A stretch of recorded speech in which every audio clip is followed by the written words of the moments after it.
January 16, 2018. This is MMA Junkie Radio's pre-show, the show before the show. I am Goes. To my left is George.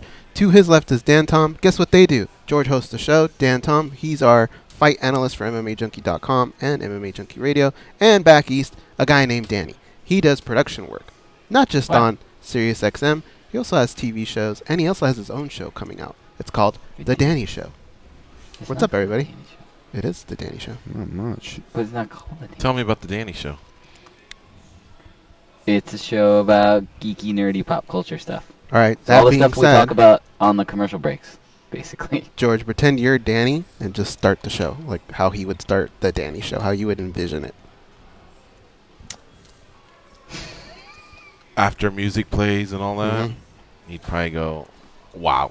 Wow, it's The Danny Show. Oh, never thought this day would arrive. I didn't say any of those words, actually. So.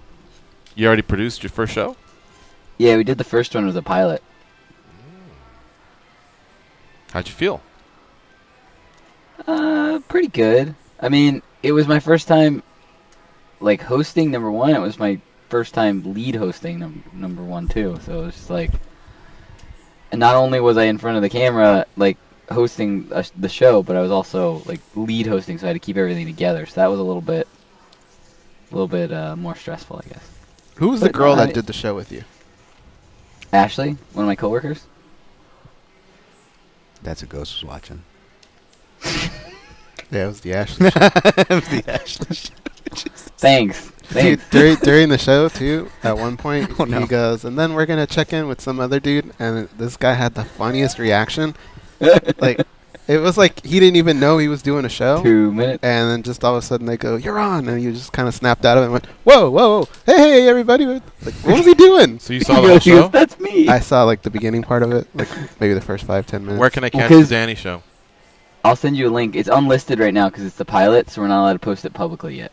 But I can send you a link so you can watch it. I'd love to see it. Cool. Yeah, I'll send you a link. But I can somebody only just describe asked me about our first show, and I just remember how horrific it was. So you're in fine company. His first show is way better than our first show. There you go. You're in fine company, Danny. If in any way you're not pleased with your show, neither were we. I had to watch it with a couple other people. Like, I've had to watch it like 2 or 3 times with other people because I was showing them, and they made me sit there and like talk to them during it. And so now it's the same as when I watch like a video of one of my live band shows or like have to listen to a song with other people of mine. It's like I just hate it the entire time it's on. Hey, do you guys remove your nose hair? Yeah. Yeah. All right. No. So this Trim it past like 6 years or 6 months, I've removed it completely. Oh, Jesus. And You removed it completely. Would you do the popsicle sticks? No, I've never done that one.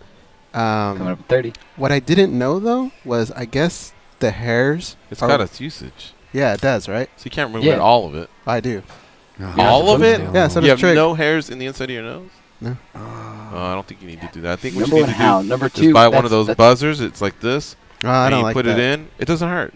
I You'll know. never catch a skin. I used to have one. And you just bzz, bzz, bzz. And so what you want to do is just make sure nose hairs aren't sticking out. But you definitely need nose hairs. All right, guys. Do you know why? Stand I by. read it once, but Because, you can't say it in 5 seconds? This is your captain speaking. We are making our descent into Las Vegas McCarran Airport. On behalf of our crew, we'd like to thank you for flying MMA Junkie Airlines. Now please fasten your seatbelts and put your tray tables in your upright position because the descent is going to be a little bit bumpy. Alright, Junkie Nation, it's time to roll, baby, on MMA Junkie Radio with Gorgeous George and Go. This is what we doing while we do it, baby. All night long, we rollin'! Yes! The MMA Junkie Radio revolution is upon us. Can you dig it? There's no escape. No escape. Through the vast frontier of cyberspace and through a sea of stars in outer space. One small step for man, one giant leap for mankind. We've solidified our combat communications stranglehold. We are controlling transmission. With the use of MMA Junkie Radio and Sirius XM satellite radio technology, MMA Junkie Radio. Commence transmission.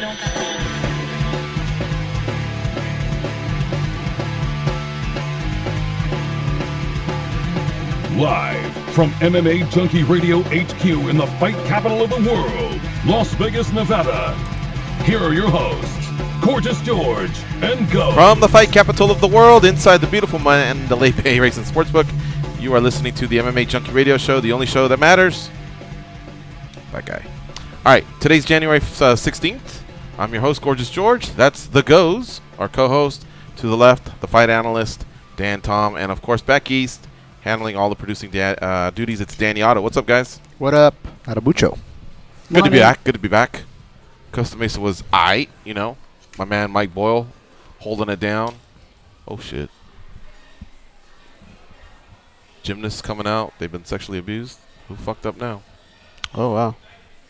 What's going on there? Can you see anything, Dan? The screens were flashing for a second. I thought that's what we were looking gymnast, Ali Reisman. Oh, boy.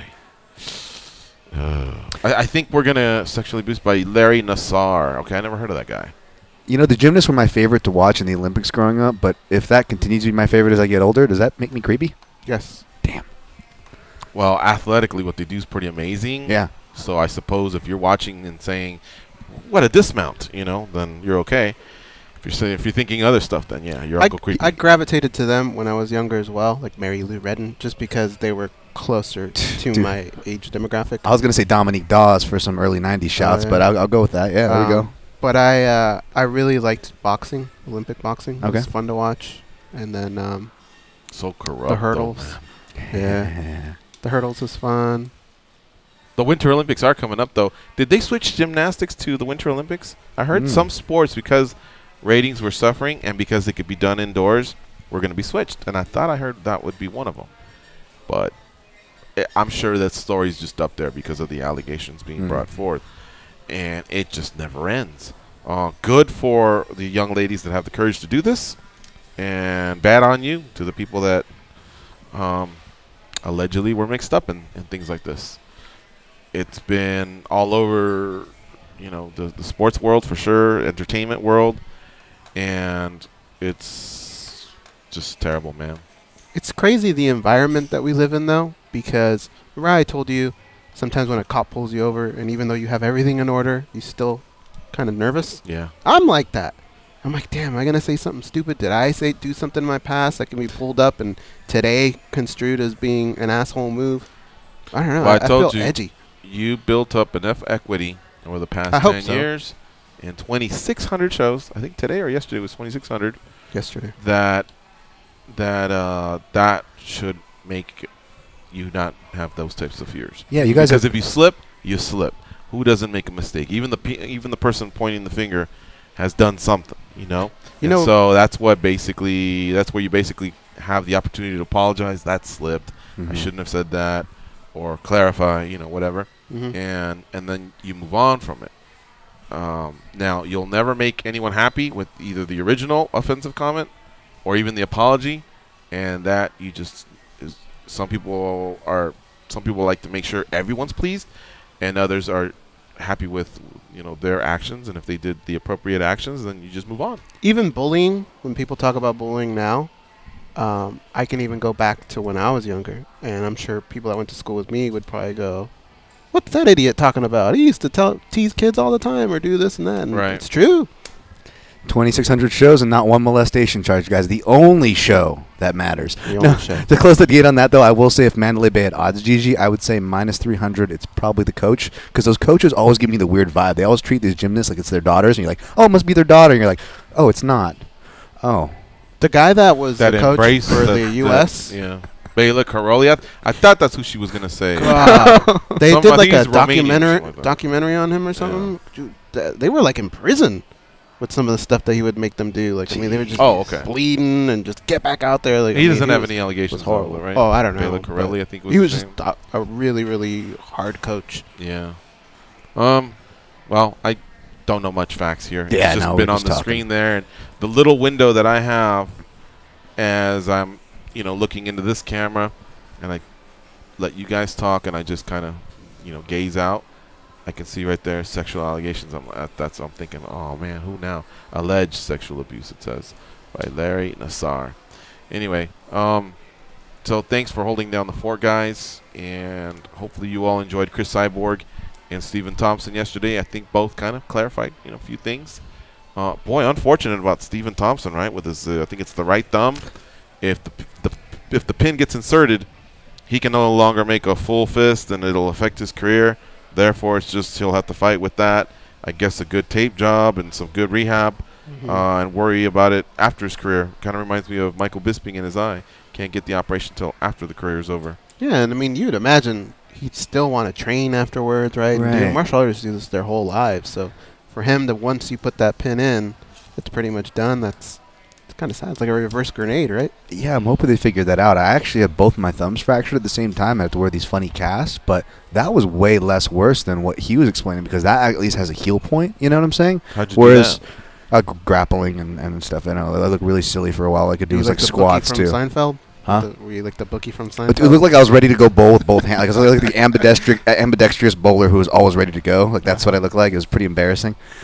but I would take that any day over what Stephen Thompson was saying. I mean, that does not sound like like you guys said. Even forget the fighting, like just regular everyday life. That sounds like no fun to, have to compromise gripping or not. Yeah, and I mentioned this yesterday, but Cyborg, it appears, isn't really dodging Nunes. She's just dodging Nunes for her next fight. Right. She feels like there could be a build-up there so that in 2018 they both get paid a little bit more. But at the same time, I'm telling you, I've said it many times on the show, I may be nearing the 1,000th time that I've said this in 10 years, 2,600 shows. You get to that status, a lot of it is about power. And a lot of the athletes like to show the other athletes who's boss. And so you notice she made her point. Amanda, when she headlined, sold 100,000. To be exact, it was 115, 125 with Valentina Shevchenko. And she's coming off reports that she sold 340 to 380. And remember, that's a card that had a few fights fall off. Yeah. Including the Lineker fight. So she's pretty proud of that. And I think she's seeing needles being moved, according to her rise now. She had the stadium show. And she messed up Lena Landsberg and won the world title in Anaheim, and now defended the title against Holly Holm. And so I think a lot of people are gravitating, especially now that Joanna's fallen off. A lot of people are gravitating towards, well, who's it right now? And Amanda, who has great highlights. I mean, she's been involved in a $1 million pay-per-view because of Ronda Rousey, and a $1.2 million pay-per-view with Tate. But it wasn't because of Tate. No offense to Tate. It was because it was UFC 200. So she's had an opportunity to really spotlight. So it was a little surprising that that the UFC here, the fight card that she headlined, didn't pop as much. Yeah. Unfortunately, who knows? Maybe her being openly gay. I just don't know if people don't embrace her for that, or women's MMA. I mean, what could it be? Because the highlights are there. She's a great gal in terms of, like, she'll give you a prediction. She gets a little nasty. The trash talk, it's a little rough when her and Valentina were yelling at each other. I can't imagine what else it can be. Or it just, she wasn't on the card that popped as much. But still, neither was Cyborg. And Cyborg, she sold almost 4 times as much. Probably 3 to 4 times as much. Cyborg's also been doing this for a long time. We've heard the term Cyborg for the last 10 years. The Lioness, Amanda Nunes, we are only, about 3 years into that. She needs to bring back that mask that she would put on. That was pretty funny. Could be, man. Dr. Moreau. I don't know what it is. I'm just throwing things of what it could be. Who knows? But I don't understand why she's just not there yet. So anyway, I think Cyborg's just kind of sunning her. Like, well, it's when I decide, that the fight gets made.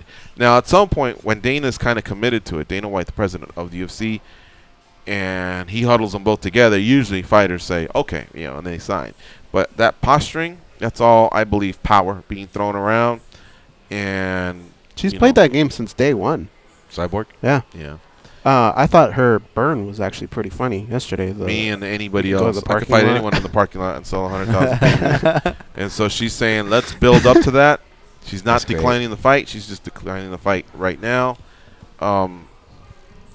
And truthfully, for anyone that says, "Oh, she's scared, she's running to Sorensen," I just don't. I think even if she was scared, fighting Holly Holm had to have shown her, "Oh, that's right, I am the baddest woman." Like, there's just not really a reason to be scared. I think the champions are only scared of that 1% or 5% or 10% possibility that the challenger can take you out and you're no longer the champ. That's probably scary. Like, damn, I'm no longer the champ, because it just feels so good to be the champ. You know what's borderline stupid, but I was thinking about this during the interview when she said that. I was thinking, all right, let's just say Amanda Nunes is over here at the Michael Jackson Theater and she's going to fight Pamela. Yeah. But Cyborg's over there and she's going to fight JD from the IE. I would walk over there and watch Cyborg fight JD. She's kind of right in a way. Like, she could fight just about anyone, and I would go that way because I want to see her fight. By the way, weird. When she said that line on the show yesterday, for any of you guys that missed, worth going back and checking out. But when she said that line in the parking lot, I picture that scene from, forgive me for another reference here, but I think 1993 Lionheart with Van Damme, where they pull the cars and they make the ring with the cars and the headlights, and the guy at the kilt jumps out of nowhere. Like, yeah, you could have had that scene, and I would have been with the ghost. Like, hey, wait for me, bud, wait for me. And I would have been going with them. She's earned that. Yeah, I mean, she's special in terms of who knows when we could see another Cyborg again, because we haven't seen anyone even close to a Cyborg. Yeah. Right? It's not like we can say, well, maybe, she's been tested here, maybe this, maybe that. We haven't seen anything like that. We did see Ronda Rousey, and then it all caught up to her. But we haven't seen anyone really, I guess, test Cyborg.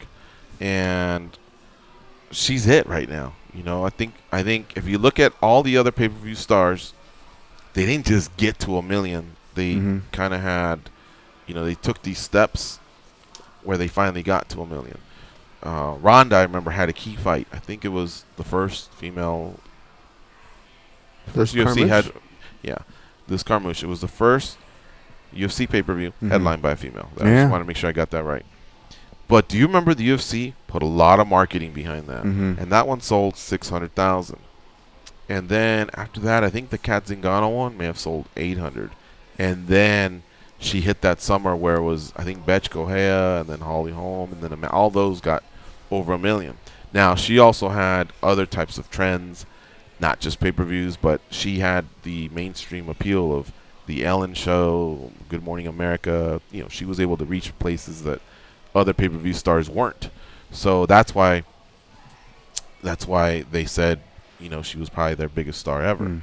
Now, Cyborg can't speak English, and I think she does pretty good, actually. Sorry, I shouldn't say that. Yeah, you're right. I guess it doesn't come off smooth. Like Ronda, I guess she was able to mold it into trash talk of sorts. You know what I mean? What did she say? She can make that work, though. Like, if you look at Sofia Vergara, is that her name? Or like Selma Hayek, if they spoke normal, I suppose they might not be as appealing. Right. So I think her English has gotten good enough where with even the accent. But you're right, there are some things that don't make too much sense. Joanna speaks better than Cyborg. And she says stuff, but then when you get to the certain, like the punchline or the it line of the trash talk, it doesn't come off smooth. Like, she'll miss her verb tense or something. Yeah. And you're just like, oh, yeah, okay. But if it's a little corny, that's all it takes for someone to just go, oh, yeah, but when's the fight, But what helps but when are there's her someone else that mannerisms. can, like, talk a good game and just pull it off. I was trying to think of what Rhonda said. It has to do with a song, I Got 1,000 Problems, but a bitch ain't one. She kind of, like, I remember, like, everyone just went, oh, shit, when Tito Ortiz said, and you will be the last of the Mohicans, he was going after the Mohawk. He was talking about Chuck Liddell. That was a great line that night. Now, afterwards, you would hear Tito stumble through trash talk. He's had some really, really bad versions of stumbling. But for that particular night, it was all lined up. You know what I mean? And so you can become an overnight star with something like that. Yeah, you're right. I think, like, I remember Strikeforce Columbus, for example, Marloes Kunin versus Liz Carmouche, and she gets the victory. And maybe the crowd was there for the main event, and they're a bit rowdy, and maybe they didn't receive the fight too well. But when it was done, not Carmouche, Kunin makes an effort to do English, which she wasn't known for at the time, and she wasn't as popular. But first time stateside, American audience, she made a point in her post fight to address the American audience, and they ate it up, and they were like, yeah, And again, I don't want to hold that standard, but I co-sign with what Gigi's saying, but two, I think it comes down to two things. There's the quote-unquote marketing issue, as far as they're always going to try to catch lightning in a bottle. They're always going to try to recreate the Rouseys, right? We've seen this.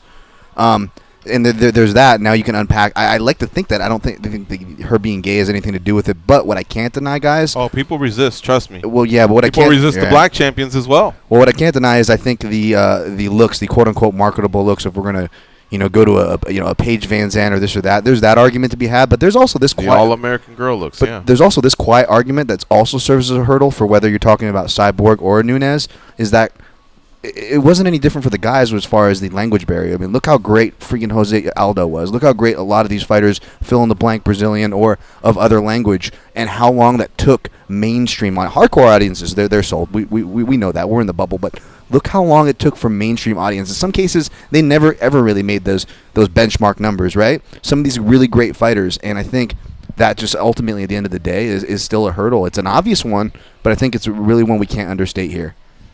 Yeah. Well, she is pretty clear about what she wants to do, but I feel like Dana White will huddle them both up, and if it needs to happen, it will happen. But I think Cyborg understands what's the rush. Let me just get through another fight. I think Megan really does make sense. Yeah. But if that can't happen, Sorensen, okay, I suppose if she wants to really be consistent, hey, I'm trying to build this division, how can we falter for that? Yeah. You know what I mean? In the meantime, I guess Nunes is actually saying, well, what am I doing? Who's next for me? We haven't really figured that out. I tossed out that name, Cat Zingano, just because they have history.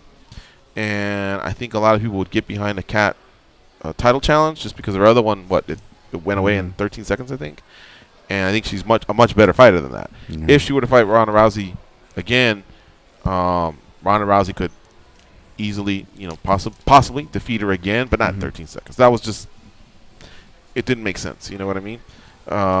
So Raquel Pennington is another angle, and whoever else.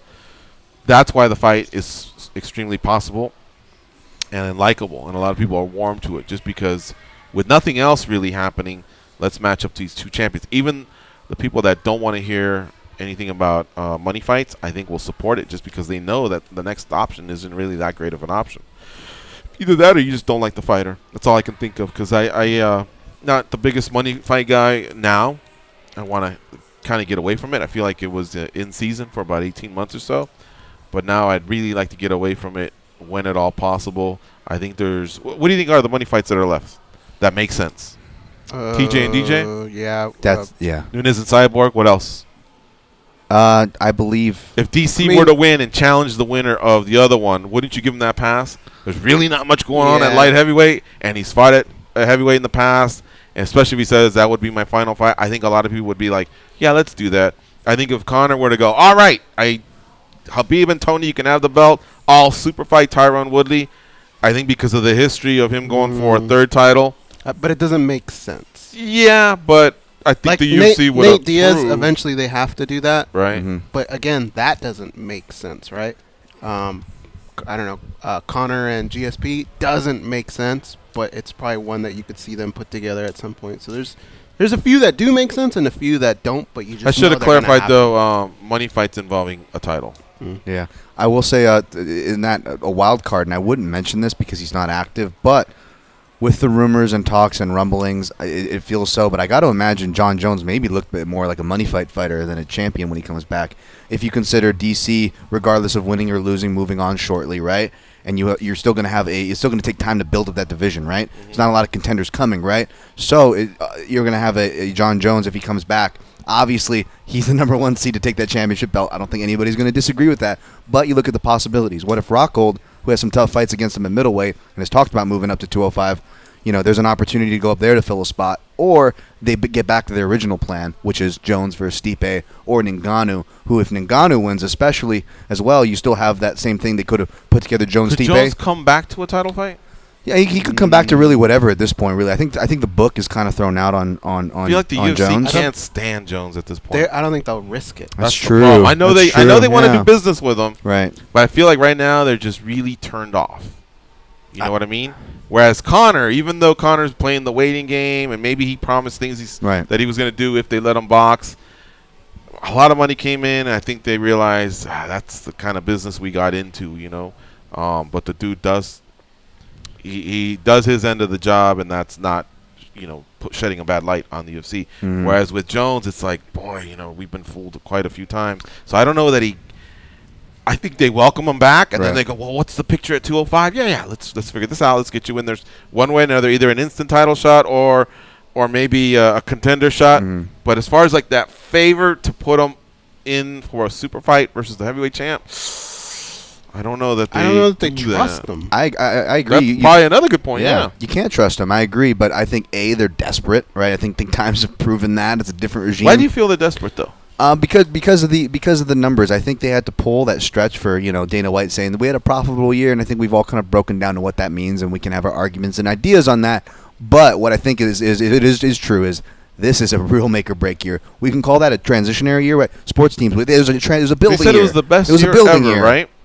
So are we to believe the pundits that say, wow, or, you know, and there's a lot of people that go, oh my God, there's these massive loan payments, you know, they're in trouble, they're up to their neck. If we're going to believe then we got to believe Dana when he goes, it was our best year ever.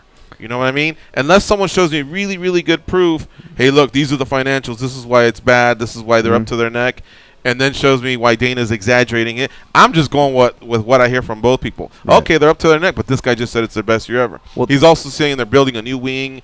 You know, because I don't have that info, I just let them say what they say. But to me, from afar, I got that. I'm not even on the lower level. I'm not on the second level. I'm going, yeah, I think I understand that things are going right. And I know there's a big TV contract coming. Hold on one second. Let him finish the point because I interrupted you. Oh, no worries, no worries. I was just going to say, take that's fine. Take that aside. Back to your original question, right? What was your question? Was where's the super fights? Which translates to where's the stars, right? Where's the stars? Look at the article that recently came out, I believe our own Ben Folks, about that another Dana White quote, again, not to get hung up on his quotes, because like you said, our view is only so much, which I agree. But he said, you know, in anybody paying attention right now, the main criticism with the oversaturation or these other issues, it comes back to we need stars. Where's the money coming from? Who's keeping the lights on, right? So we can enjoy our sport. And credit to the higher ups, we might not agree with quote unquote corporate America, but they are looking to keep the lights on for what it's worth.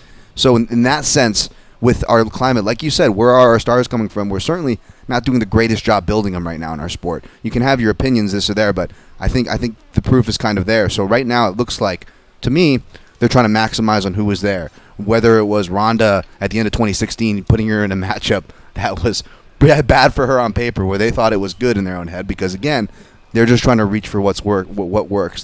They're playing that numbers game. So I guess that's where that comes from. But yeah, it goes. Well, what I was going to say was I kind of co-sign a little bit in the sense that I don't think they're desperate in the sense that they need to make ends meet desperate, but it's a high, right? When you sell crazy amounts of pay-per-views, like you've gambled, right? Let's just say in a year you're used to putting $100 parlays and you're used to cashing in $5,000 a year. What happens that year when you make $3,000? It's still a profit, but it doesn't feel the same, does it? That's what I think they're addicted to, is making them big chunks of money. And so that's where I could see they're desperate to keep doing that. Well, again, I guess we don't have access to that. I know they're coming up on that big TV contract. In about 3 years, maybe there'll be another apparel contract. But like the moves that you hear that they want to make, or sometimes like, weren't they going to pay $40 million just to have the rights to the T-Mobile? Like a company that's hurting wouldn't do that. You know what I mean? Yeah. And you know they're talking about adding on, and like I'm not hearing any restrictions where the fighters are like, well, I used to walk in with 3 or 4 people and we all used to eat, but now the UFC said we all just get one little coupon and we can only have one meal. I mean, they're encouraging the athletes to come out and take advantage of that. I don't know, man. I feel like there is some growth there. Hey, that article is very interesting, and let's talk about that when we come back. All right, here's what I want you guys to think about. So, whose job is it to build the stars? It almost sounds easy to say, well, it's the promoter's job to promote, right? But I want you guys to really think about that. When we come back, we'll discuss it. You're listening to MMA Junkie Radio on SiriusXM Rush 93. If you want to call in and participate, it's 866-522-2846. We got a couple callers on hold. We'll get to them, and then I'll get the answers from the guys here, give you my answer. And also, our guest for today will be Darren Elkins. He'll be coming up in about half an hour. Darren the Damage Elkins, who's coming off a win over Michael Johnson at UFC Fight Night 124 in St. Louis, Missouri this past Sunday. So stay close. We'll be right back.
pat down TSA agents because they don't know where those people have been.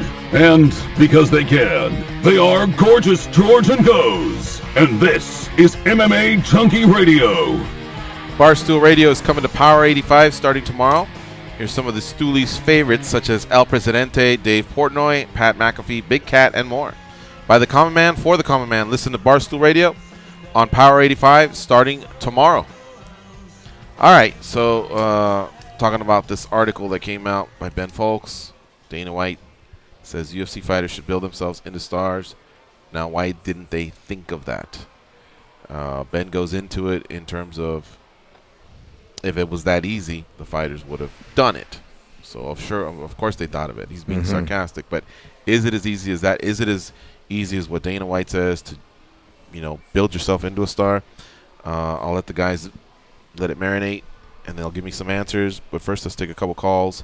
Start off with Kevin in Chicago. What's up, Kevin? How you doing? What's up? Is this George and Goes? Yep. How you doing?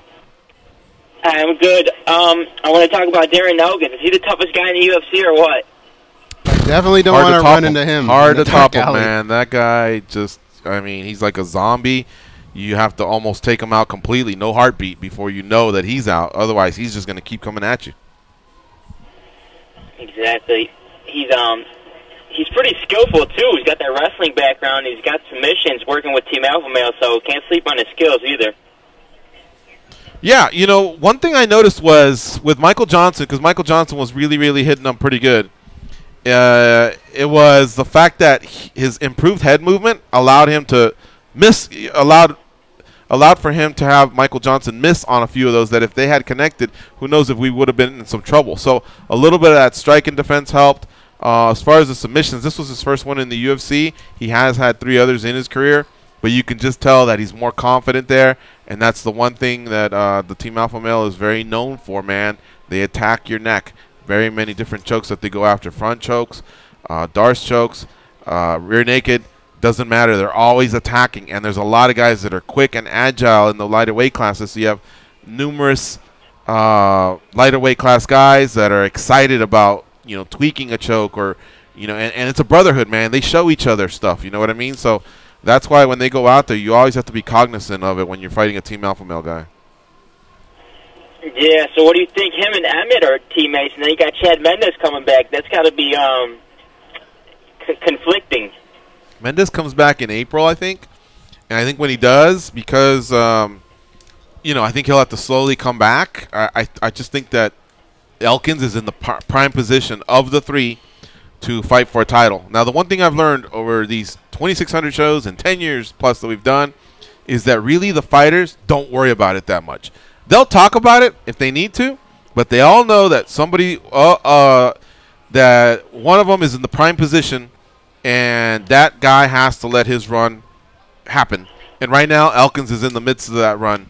So I imagine Emmett knows that he had a huge win, but he has to hang back. And when Mendes comes back, they all got behind him for a while. He'll probably have to take a fight and then see where he stands.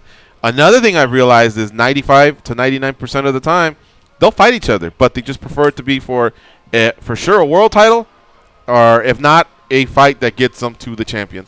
So I don't think it's going to be as conflicting as you think. Plus, we could take comfort in Team Alpha Male never has those type of issues. They'll get over it. Yeah. All right, you think we're going on Luke Rockhold and Volkan. What do you think about that? I don't like that. Say that again? I think DC is just such friends with Luke that he just lets it slide. But anybody else, they would have had a problem with that. Luke is friends with Volkan? I know they train together, but do they actually... Luke is friends with DC. So DC doesn't care because he's such good friends with Luke. Right. They have such a tight relationship that he just he doesn't give him shit for it. Well, Rashad, too. Remember, weren't they Team Thirsty or whatever at one point? Right. And Rashad is helping Ozdemir, too. Yeah. But Luke isn't helping Ozdemir. Yeah. Right. I think they're just in the same room, and there's probably some sort of an agreement. Dude. Look, big title fight, I'll just train later or who knows what. So DC I don't is think one anybody's of the sweating. most chillest guys on the planet. Like I don't think it bothers him one bit. Yeah. Thanks for the call, That's Kevin. what I'm saying. That he's like too chill. Like that's it. They brought up together. They started training a long time ago, and now he's training with the biggest fight of his life. It's kind of shady. Shady on Luke's part? They're like doing strength and conditioning. But Luke's been there. Luke's been there for over a year, even before Ozdemir was even in the UFC. So I don't think there was any sort of a plan. You see what I'm saying? For Luke to be shady in any way. Ozdemir came through, and they've been questioned about it many times, and both guys are comfortable. Yeah, Luke's training over there with Henry Hoof, but Luke in any way is not providing intel for for DC or for Ozdemir. So I don't think it's that big of a deal. Thanks, Kevin, for the call. Good call. Marco from Waco, you're next. What's up, Marco? Marco from Waco, ¿qué pasa, Atos? Not much in you. I'm freezing my ass off in Texas where a freaking cold front. I got the fireplace going on, the heater crank out. Yeah, so we got an ice freaking shower last night. Everything is ice up. Well, that's too bad. What's up on the MMA front? The MMA front, I'm going to go on a rant, dude, because I am sick and tired of people that are low information fans saying, oh, the UFC has become a super fight league. All they care is about the super fight league. They are hung up on 3 situations last year. When freaking Holly Holm for the randomly, because Cyber didn't want to fight that time. It was too short of a timeline for her. Cut up on McGregor fighting boxing and GSP freaking this thing. Every single other title fight or main event is a fight that makes sense. It was the champion versus the number 1 or the number 2 contender, and people keep with this rhetoric and this freaking storyline that the only kid is about the super fight. Even Tyron Goodley, that talks about it, has fought the number 1 contender every single time he defended. I'm getting tired of that freaking argument, man. I'm so tired. All the fights that are scheduled from here until March or April are all champion versus number 1 contender. Even Bobby Knuckles getting hurt, Joel Romero freaking replacing him, Joel Romero versus Luke Rojo makes sense. Let's just stop with this freaking storyline that everybody just care about the super fight because they're really not happening. The fights that are supposed to happen are happening. Marco, do you feel like grabbing a bunch of Coca-Colas in a canned Coca-Colas, putting them in a pillowcase, and smacking people around? Yeah, actually, more like a brick inside a pillow. Jesus. That's not fair. All right, yeah. Here's the problem: is if you allow social media to just make you feel like that's what everyone's saying, sure, it can be very frustrating. That's why a show like this exists, so that smart people can call in and discuss. We're MMA therapists. Yeah, I think you're right. The ones you pointed out were right, but going back to the year before, I guess some things got moved around there with Conor McGregor shifting things around, and it didn't sit well with a lot of people because they wanted him to defend the title at least once before going for history. But I think what people fail to realize is that was just too big of a business transaction for the UFC to pass up.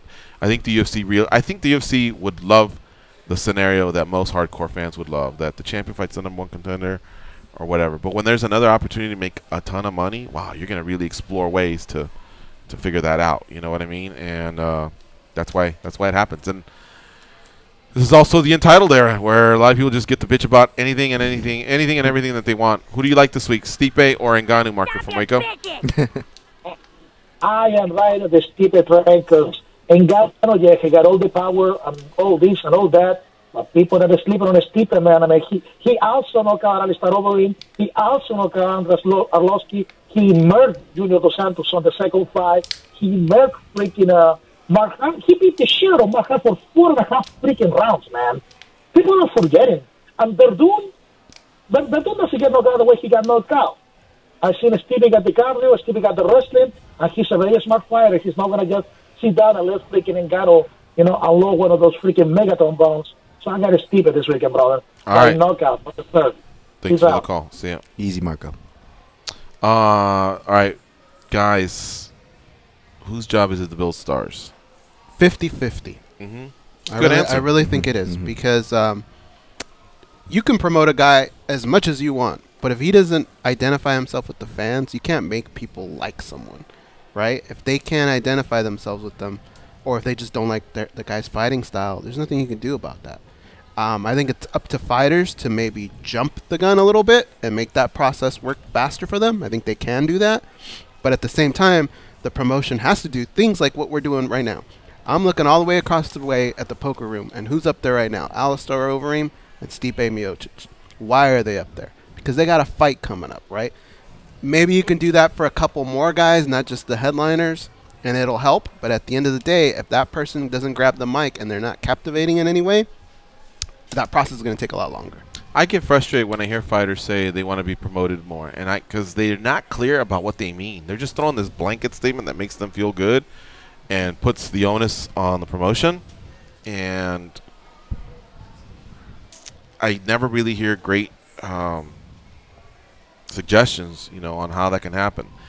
If you say, well, they could feature me as a coach on The Ultimate Fighter, okay, but that hasn't always just created superstars. I mean, it helps. It's a great privilege. I think a lot of fighters feel like when you do that, you feel privileged. Like the UFC thought so much of you because not so many people have done it that you're there. Yes, it is exposure. It helps a lot, but I don't know that it just automatically makes you the superstar. Could they do... Because I feel like the embedded is what a lot of people watch. The countdowns is something that I think people just... They don't watch as much as they used to. And they're not really glued, and ready to become a fan of anybody because of it. It's the performance followed by what you have to say about the performance. I think that can make that's your biggest platform, And unfortunately, it has a lot to do with talking some smack. Mm-hmm. There's less buildup, too. You don't have to be too over the top, but you have to tell us, repeat what just happened, tell us what's next, And I understand you want to give praise to your opponent, but you just wasted. They're going to ask you 3 questions. One of them is going to be talk us through, the result or whatever, unless it's a decision, which they rarely, talk to that person. But if they do, you're just going to have not much time to do it. And so it's an art form. You have to almost study to do it. And, if you're going to work on the walkthrough on a Saturday morning when they take you down there and they want you to be prepared, and so they make you walk out into the arena and they make you do the embraces and they fake the Harley Davidson prep point, Vaseline, and all that stuff, and then they make you go in. Why wouldn't it be just as important as how you're going to act afterwards? Because that's when you can, get fans. And I've always thought that what you want to do next is very, very important. When you start putting it in someone else's hands, I just think that's when people go, I'm going to go get a hot dog. I'm going to go get a beer. But when you're talking and you're talking what most people want to hear, what's next? Shit, you just did something great. What's next? And you don't tell us that, you tune out right away.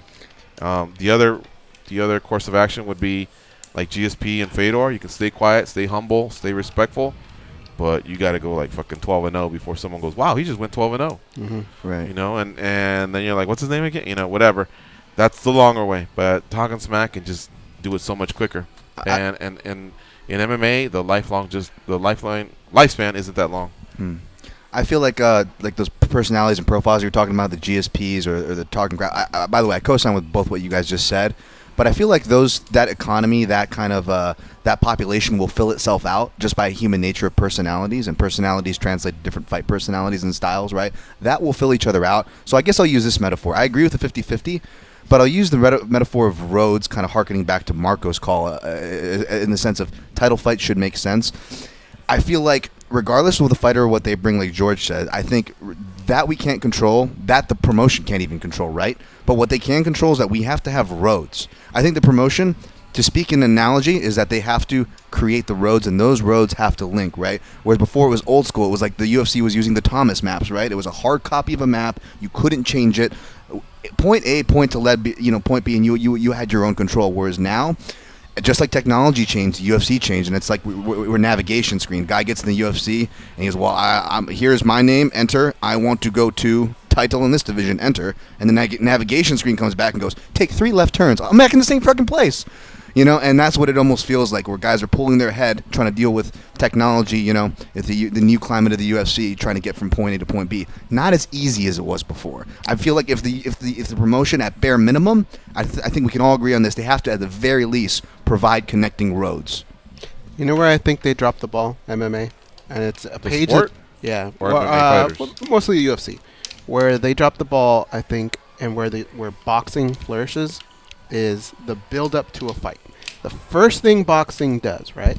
Canelo Alvarez and Julio Cesar Chavez Jr. First thing when they promote, they sit them down with Max Kellerman, and they sit down, and for 20 minutes they look each other in the eye, and they tell each other what they're feeling, and they're either talking smack or they're telling them why I'm going to kick your ass, and you tell me why you're going to kick my ass. And what does that do? John Anik did that for a while, remember? What happened to that? But here's what it does. Everything from that moment on, now you want to know. Are they chirping again? Are they going to... It creates that buildup that you can't wait to see that fucking fight. And then you know what happens? Then they hit you with 24/7. And you have to watch 24/7 because you saw everything they said in that face-off, and you want to see what else they're going to say. The UFC doesn't really do that. What they do is they put together like a little promotional video, and they go, here, this is going to happen. That's cool and all that, but I think if you get Ngannou and you get Stipe in a room, and they sit in front of each other, and they go off for 20 minutes, they're going to make you not want to miss that fight. And that's where the other 50% lies on the fighter.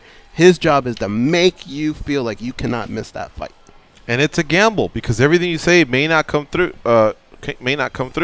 And what sucks is you're gonna have to read about it the next day from fans that are cruel. You know, what happened to the first round knockout? That you're gonna take him out. Instead, you got laid out, motherfucker. You know, because that's social media. Social media didn't exist years ago, so a lot of fighters didn't have to go through that. But you have to put yourself out there.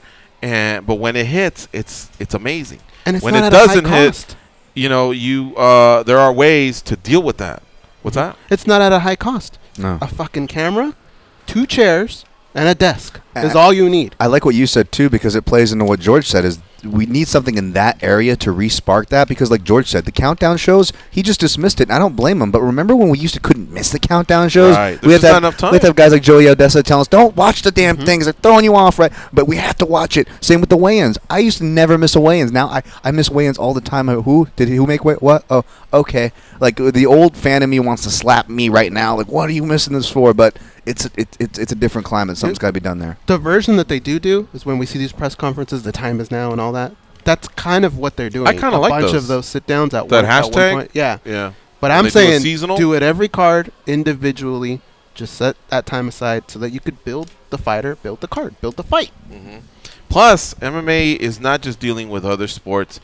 I believe entertainment as a whole is changing. Just what's available to you on Hulu and Netflix. There's a lot of programming that people want to get to. It's all backloaded on their DVRs or on their iPods or whatever, ready to listen, you know, and there's not enough time out there. And so if you know that the countdown is like, Miocic, he ain't going to say anything, and Ngannou, well, I'll just wait for him to be champ. Guess what? Delete, right? What's on Netflix? What'd you tell me about? Ozark or, you know what I mean? Chapo? I'm going to watch that instead. Or somebody just launched a new podcast or whatever. But that has to hook you. These fighters also have to hook you. So the 50-50 answer was really, really correct in my opinion. Hell, I would say that until you're satisfied with the UFC's 50%, it's more on you. You know what I mean? Yeah, and you can control a lot of that by putting yourself out there. And immediately I can already hear the people going, well, not all of us are outgoing, not all of us are extroverts. You know, it's not easy, but there's other ways to do it. Khabib is not a trash talker, but he is creative with social media and the limited English he has, and then he goes out there and destroys. All right, we got to take a break. You're listening to MMA Junkie Radio on Sirius XM Rush 93. Stay close. We'll be right back.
All right, big shout out to Michelle Townsend. She says, when is Dana White going to announce the weight class for the next tough season.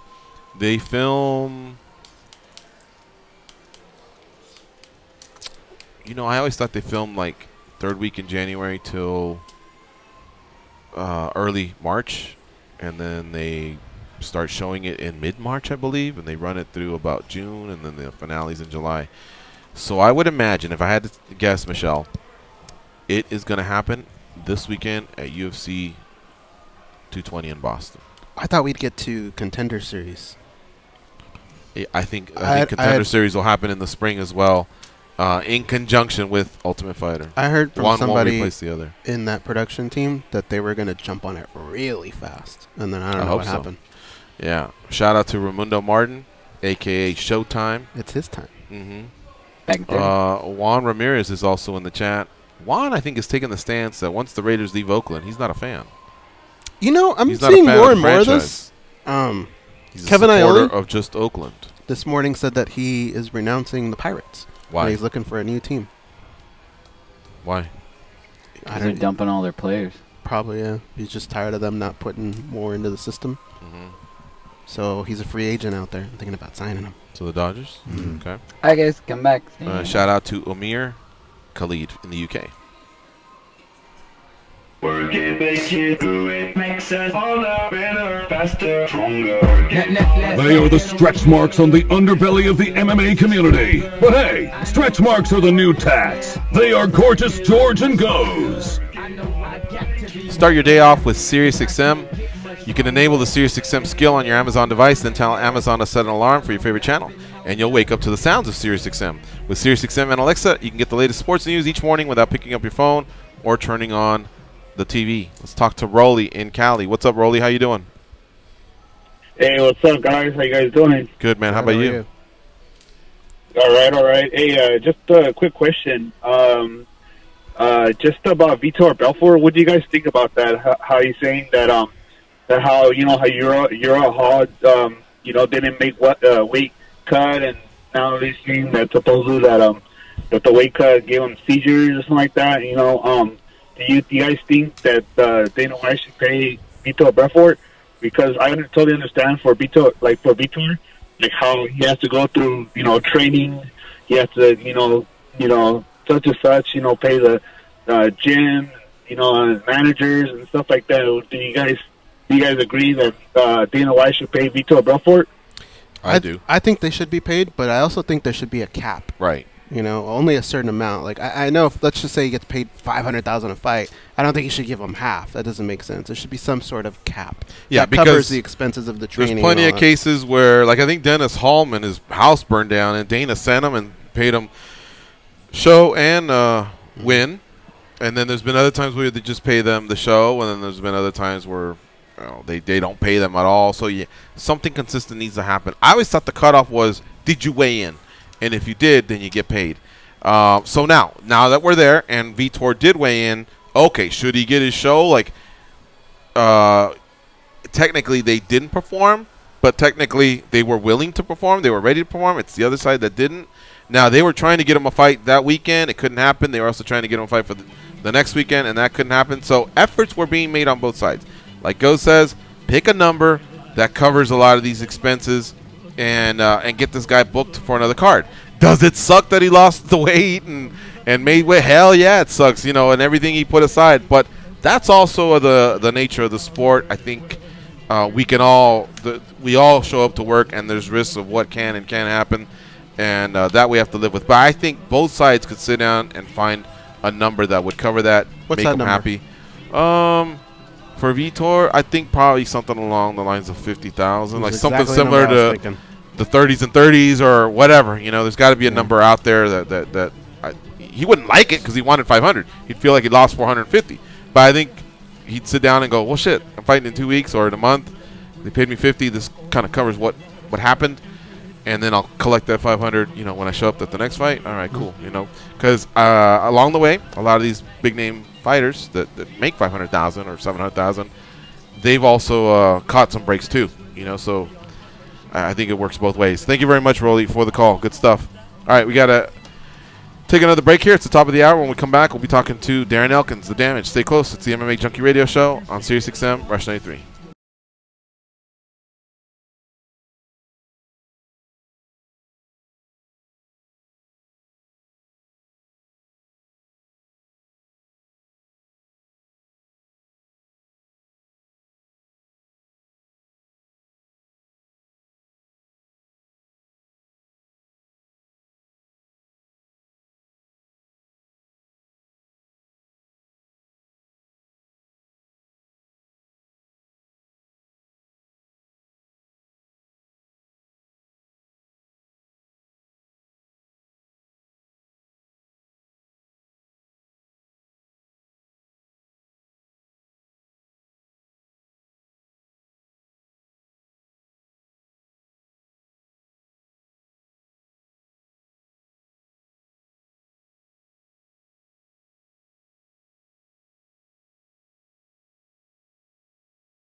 There'll be peace when you are done. Lay your weary head to rest. Don't you cry no more.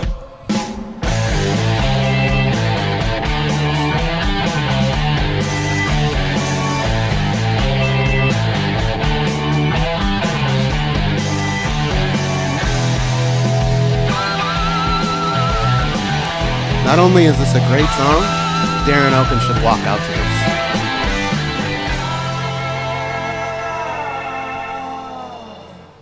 Once I rose above the noise and confusion, just to get a glimpse beyond this illusion. I was soaring ever higher, but I flew too high. Though my eyes could see, I still was a blind man. Though my mind could think, I still was a madman. I hear the voices when I'm dreaming. I can hear them say, carry on our wayward selves. All right, here we go. It's the second hour of the MMA Junkie Radio Show. We're going to be joined by Darren Elkins here in about 25 seconds. That's how long it'll take me to tell you that he was the MMA Junkies Comeback of the Year winner. His comeback for that fight against Mirsad Bektik got him that award, and I've been seeing him pop up on many websites that are giving Comeback Fighter of the Year, whether it's the actual career that came back from one year to the next or a comeback in a fight. So that's really, really cool to see, because that's the epitome of Darren Elkins, man. He digs deep even when all the chips are down, and you just can never count him out. Now, this past Sunday, he defeated Michael Johnson via submission, rear naked choke, first one in the UFC, fourth in his career, 25-5 overall. He picked up a win bonus. I mean, it just gets better than that. 6-fight win streak, also 13 wins against 13 losses since dropping to featherweight. Great stats being accumulated here by my man Darren Elkins, the Damage, who joins us now on MMA Junkie Radio. What's up, Darren? How you doing? Good, guys. Congratulations on your win on Sunday night. That's 6 in a row, brother. That you are really starting to stockpile some bodies there. Michael Johnson's a tough customer. Dennis Bermuda's a tough customer. Mirsad Bektik, tough customer. This is an amazing run you're on right now, man. Yeah, man, right now, man, I feel like I'm at my peak, man. You know, I'm reaching my peak right now. I'm getting better, man. Later in my career, I feel like I'm at the best, and I'm only getting better every fight. Mm-hmm. You know, everybody will point to the move to Team Alpha Male. Was it just that, Darren, or did anything else change in your life? Whether it was the drop to featherweight or nutrition, rest, what else also contributed to the 13-3 run, the last 6 in a row, you know, and just this incredible run that you're on? I mean, obviously Team Alpha Male has been the big part of it, but you also got to consider I'm only fighting now. You know, I used to do part-time, you know, half the year like a piper, half the year of fighting. Now I'm just a full-time fighter, and I'm just really focusing on just that right now in my life. Mm-hmm. That's true. I remember you would share that with us. What about moving to the West? Is that like, I mean, I know that's not forever probably, but in a way, like, I guess better weather? Has that helped in any ways, moving to California? I think the positive atmosphere out here, you know what I mean? There's nothing like when you wake up every day and there's like sun every day, puts you in a good mood, gets your reason to wake up instead of when it's freezing cold, you got to get out of bed or fight for every inch of the day, you know? Yeah, no doubt. What about the performance of the night? You've won 2, so in your last 3 fights, you won 2 of them. That's 100 G's, man. I'm sure that also contributed to, you know, becoming a full-time fighter. But do you reinvest it in your career, or is that money that you put away? You know, obviously someone's going to go towards the investment of my career to keep everything going, keep myself firing all cylinders.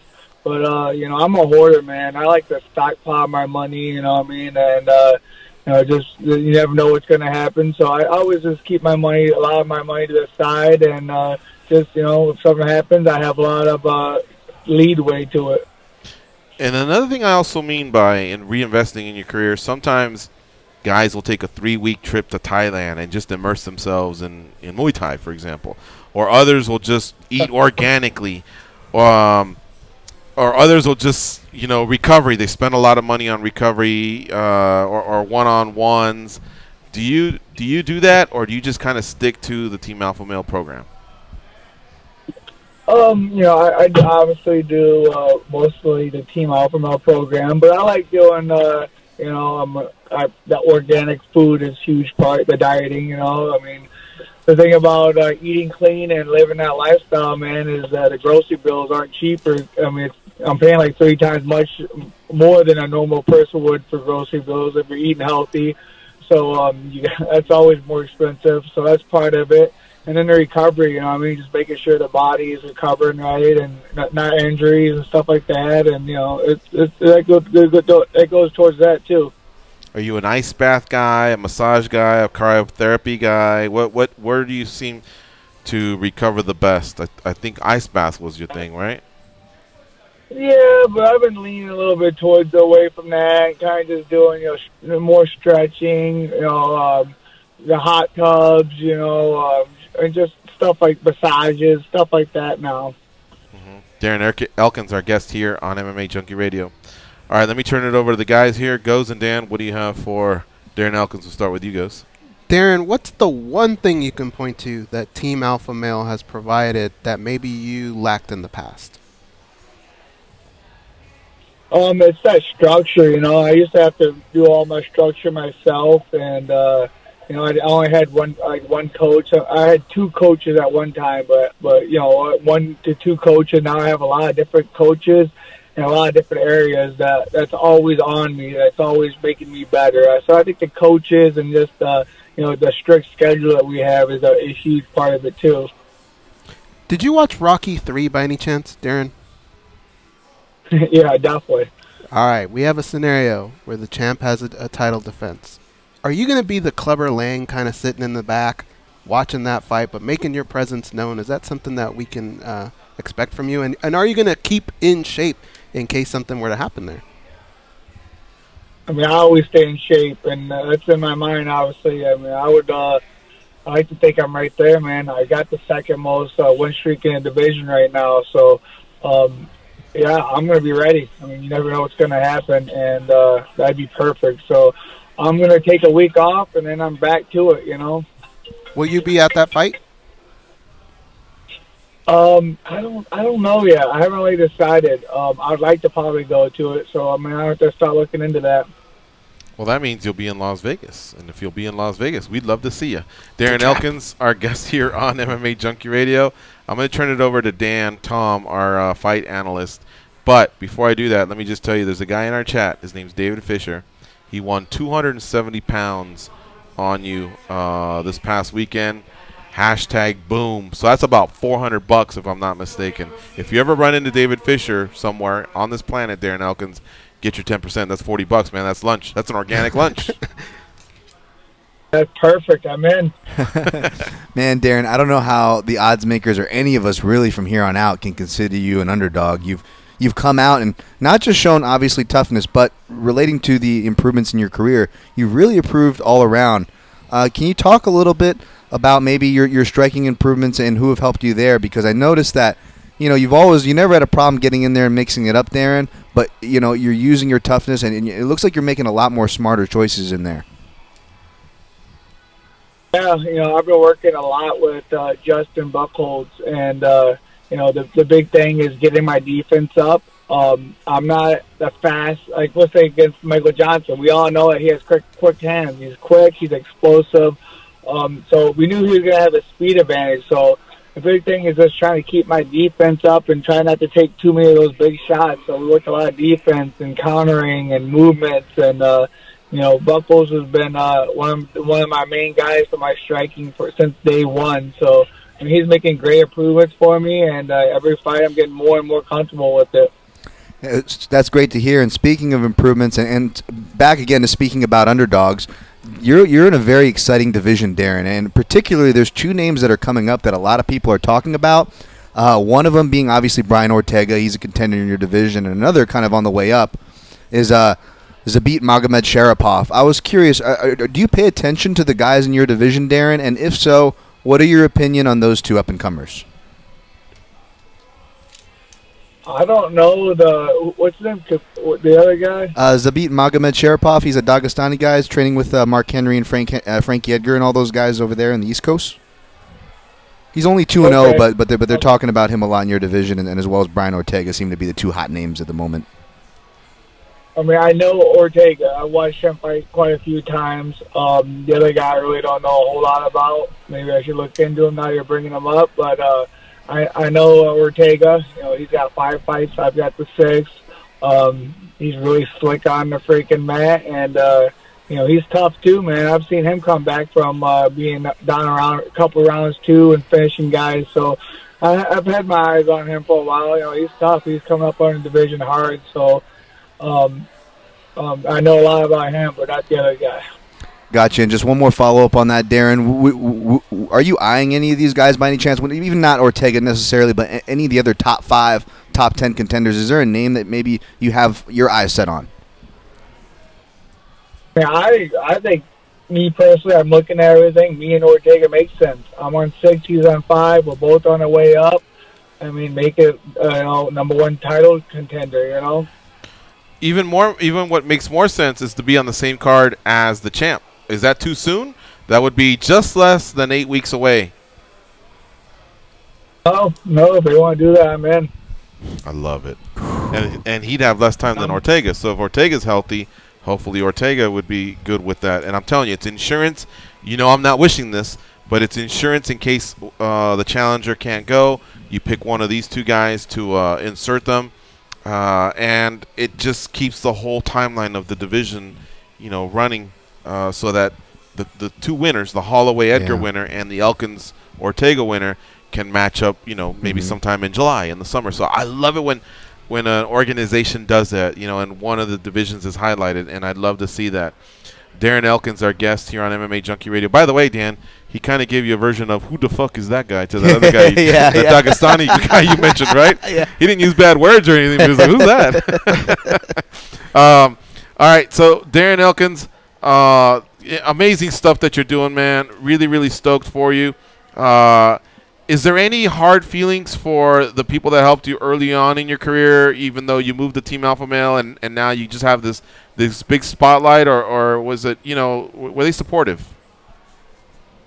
They've been really supportive, you know. Keith Winooski, he's still a good buddy of mine, you know. We keep in touch. I call him once every so often, pretty often. And then Steve Colon, I talk to him all the time. And, you know, obviously you see the results now, man. It's something I had to do, and they understood it, you know.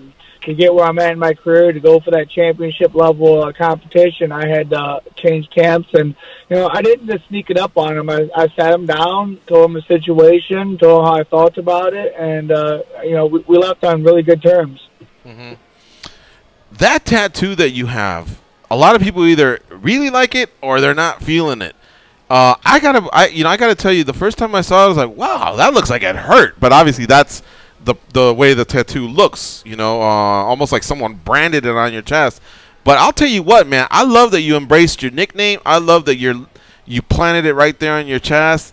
And now with just how, you know, you have this zombie feel like to you where, you know, you're basically going to have to kill you to stop you. I'm really digging the whole Damage nickname and the tattoo and just the label, you know, the branding of it. Sorry, I missed the last part. Can you say again? The Damage tattoo, I'm really feeling it now. I wasn't sure, you know. It was right on your chest, and I know, you know, they're permanent, but it just really become you in these last 3 fights. Hell, I wish that during the when you guys are having like press conferences, I wish you'd whisper to the other guy and say, "You're about to be damaged goods." I just love that word "damage" and how you're stuck with it. You know what I mean? Yeah, I mean, I was just thinking about it, and you know, it's my nickname. And it's like, if you see my fights, man, I'm always freaking stitched up, cut up, bleeding. Yes. I'm embracing who I am, man. I'm not afraid to be who I am. I mean, I know people are saying good things and bad things about the tattoo, but I'm comfortable in my own skin. You know, you don't have to like my tattoo. That's fine. You can say whatever you want about it. It's on my body. I really don't give a fuck what anybody else thinks. Good or bad. Thank you, but I mean, I'm comfortable who I am. I mean, and that's all that matters, you know. And my wife likes this, so that kind of helps too. So there you go, man. There you go. There's an answer to all the haters who fucking feel like they have to have an opinion on how people dress or how they look. Not only do they think they have to have an opinion, they think you have to care about it too. Right. But do you have T-shirts like that? I think that'd make for a cool T-shirt. I do too.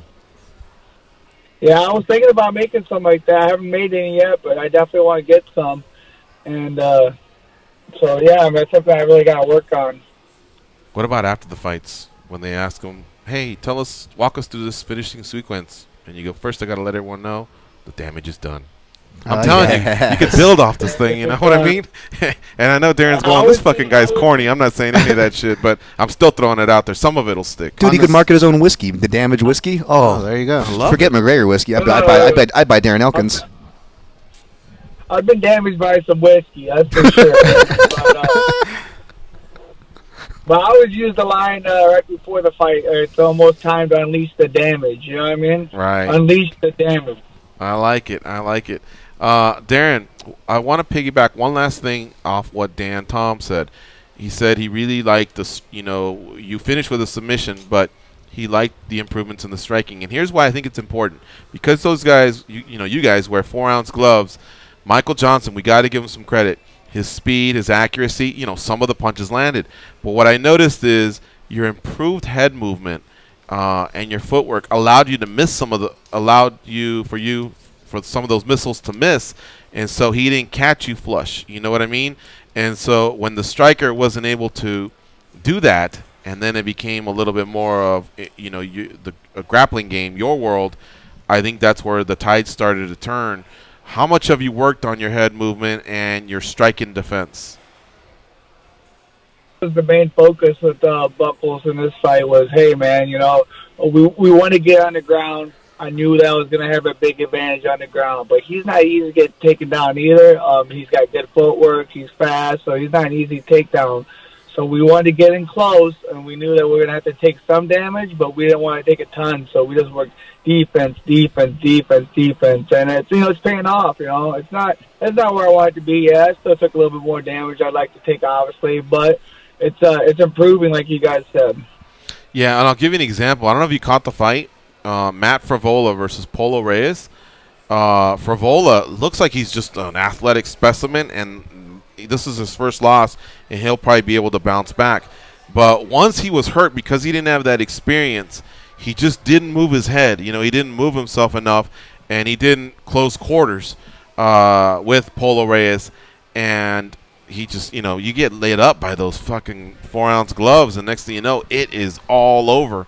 You know what I mean? So that's just how key it was. Now, early on, your head movement was really, really smooth and great. But even when you got not hurt, but stunned a little bit, I'm sure you were talking to yourself, and a lot of it's muscle memory, but you were still moving your head. Not as good as you were in the early part of the fight, but still you managed to just move just enough so that when Michael Johnson was missing, you know, he was expending energy, and you weren't getting hit, and again, then you were able to unleash your offense. I'm telling you, man, this just like many games, is a game of inches, and I thought that type of improvement has really, really helped you in your career overall, and you know, fans and media are noticing.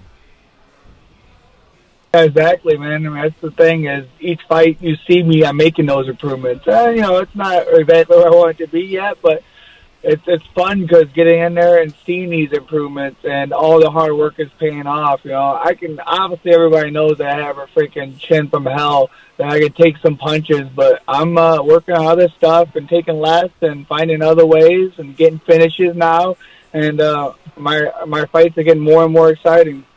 Yeah. Hey, listen, we appreciate the time here on MMA Junkie Radio. Great catching up with you. Congratulations on your 6th win in a row.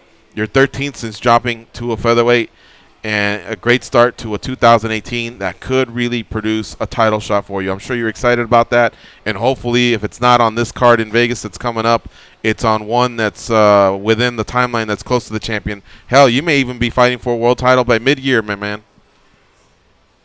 That's exactly what I want, for sure. All right, bud. Thanks for the time. Great talking to you, Darren. Always a pleasure. I appreciate it, guys. All right, we'll see you. That's Darren Elkins. The damage coming off that win versus Michael Johnson. I'll tell you this much. Michael Johnson, 2 things. I don't believe his stock dropped much because that's just going to always be him. He's striking oriented. He's going to have speed advantage over a lot of fighters. He's going to land. And a couple things that have troubled him in the past is sometimes that cardio, the energy levels just drop, or if he gets put on the ground, his grappling's not up to par. I would love to see Michael Johnson improve in his grappling defense the same way Paul Felder did. And I don't know what it's going to take. I'm not suggesting moving cams or anything, but doing what a guy like that did, because I felt like when it was time to fight the hands, he just did it too late. The reaction was there, but it was too late, and you have to get to that. You have to get there earlier. You know what I mean? Especially with a guy that's attacking your neck, like a Darren Elkins, who's now with a team that's all they fucking do. Another thing, his weight drop, it was actually one of the ones where I was pleased with. When you looked at him, he wasn't sucked out. Yeah. He looked good. He looked healthy. So I believe 45 is his division going forward. But again, he just has to fine-tune a few things, and I think he can be a player. Losing to Elkins, a guy that's won 6 in a row, it sucks. It hurts. He didn't get his bonus. I get all that. But I think he can pick himself up and maybe finish the year 2-1. We'll see. I'm a big Michael Johnson believer. I don't know if he'll be a world champion, but I've seen this guy beat some really, really good fighters, and that's why I always know that he's always going to be a player until the day he hangs him up. I thought he looked great up until the mistake. Yeah. Yeah, I've been a big Michael Johnson supporter too. Another guy that I can't seem to pick right for what it's worth. Maybe that's why. But, you know, to his own accord, his problem has been staying focused, and I want to say that that's maybe what it looked like, because like George said, he was fighting the hands. There was certain scrambles where it looked like, and again, Darren Elkins is tough. The outcome doesn't surprise me at all. But what I am saying is there were certain moments where you were like, okay, I've seen him move a little more like, more urgent, whether it was like, fighting Barboza or Lozon, scrambling with Lozon back in the day. But I will disagree, though, in the sense that I think it might make him lose some stock because I don't have his record offhand, but I want to say he's lost 5 out of his last 6 or something like that. Yeah. But also not to take any credit or make excuses because amazing win by Darren Elkins, our last guest. 17 and 13. But I think John Morgan was saying he was speaking with because he was on site for that show in St. Louis, and I believe again you wouldn't hear it from Michael Johnson or anything, but according to Morgan was saying that he was struggling with the cold and whatnot leading up to that week. Oh, with the cold. And remember when he was on our show, he sounded kind of with the cold weather or with a cold. A cold Michael was Johnson getting sick or something. Yeah, oh, yeah. Wow. I remember he sounded kind of weird on our show. And again, no excuses by any means, but. I guess what I'm trying to say is that hopefully at least UFC gives him another shot. Cause I agree. They got to because he's making the right adjustment. Look, I had my run here. Let me drop. But let's just go back. I know people are like, why are you wasting your time on a guy that's lost 5 of his last 6? I'm going to tell you why. One, he's a good guy. He hosted our 1500 show, and I'll never forgive any fighter who felt like our landmark number was so cool he wanted to be a part of it, and he sat there for 2 hours. So I'm always going to have his back. But, all right, in the Gaethje fight, he hurt Gaethje, right? Yeah. I mean, he could have, if he lands the right punches, possibly finished that. Habib, he lost. He'll be the first to tell you, man. That guy, when he's on top, it's like a bus is parked on your chest. But he also is probably one of the only that's ever really stunned him. Yeah, he came closest to beating him. You know what I mean? Oh, yeah. All right, so you got to give him at least just that. But it's not a win. It's not even close to a win. Right, The Gaethje fight could have been a win. Now let's go to Poirier. Poirier's on a roll. Yeah. Right? He's won like 4 in a row. Well, the last guy he lost to was Michael Johnson. That was a great punch that he put him down with. And then if you remember, he tomahawks and catches him one more time on the ground. The Nate Diaz fight, he won the first round. The second round was close. He lost the third. Yep. Again, energy levels, cardio. But if he wins that second round, maybe it's him that's saying, you need to fight my ass, calling out Conor McGregor. That helped Nate Diaz with the call-out get that Conor fight, or at least get on his radar. That's how big it was. But Michael Johnson, again, had some success. The Beneil Dariush fight, didn't most people say that's as close as you can get to, hey, we'll stomach it, but a lot of people felt like it's a robbery. Yeah, we don't like to toss it around a lot. But a lot of people were like, what? They were really, really surprised at that split decision. Gotten every fight wrong so far that you've named, but go ahead. You did? I haven't picked any of these right yet. Now let's talk about some of his wins. Lozon, Tabao. I know Gallard's seen his best days, but still, these are guys that won more than they lost. You know what I mean? Edson Barbosa. I mean, he embarrassed them out there in Brazil. Cash is $350. Reza Madadi, yeah, again, that's a submission that Reza Madadi's not really a submission machine. Like, he shouldn't be getting submitted by Reza Madadi. But I remember that fight, he was taking it to him. But then again, he just gets submitted, and that's that. So, Michael Johnson is look, he lost fights. We gotta give him the losses. But there's a couple fights with the tweak here and there. The Miles Jury fight, he got dominated. I remember that. Yeah. That's what had me thinking back then, hey, could you drop the 145? Because I felt like there's times if he got in there with a strong guy, he was going to get dominated. He's got to win over Tony Ferguson for crying out loud and Danny Castillo. And Shane Roller, who was a tough out back in the day. Yeah. I remember the Paul Sass fight as well. He was winning that one and then got submitted. Yeah. So I just feel like there's been either bad luck, lack of concentration, and, of course, a few big skills that one needs to have, and that's a great gas tank and submission defense that has prevented him from being – I'm just going to forget about the start to his career. He started off 8-4. Since then, he's been 1, 2, 3, 4, 5, 6, 7, 8, and 1, 2, 3, 4, 8 and 9. All right, that 8 and 9 could probably be 12 and 5. I mean, there's a couple there that I think he could beat Sass, Madadi. I got to give Brookins his. Brookins was a beast that night. I was there. Oh, yeah. I got to give him that. I got to give Jury that win. I think the Beneil Dariush was wrong. The Nate Diaz one was close. Habibi was going to lose to. Elkins he was going to lose to.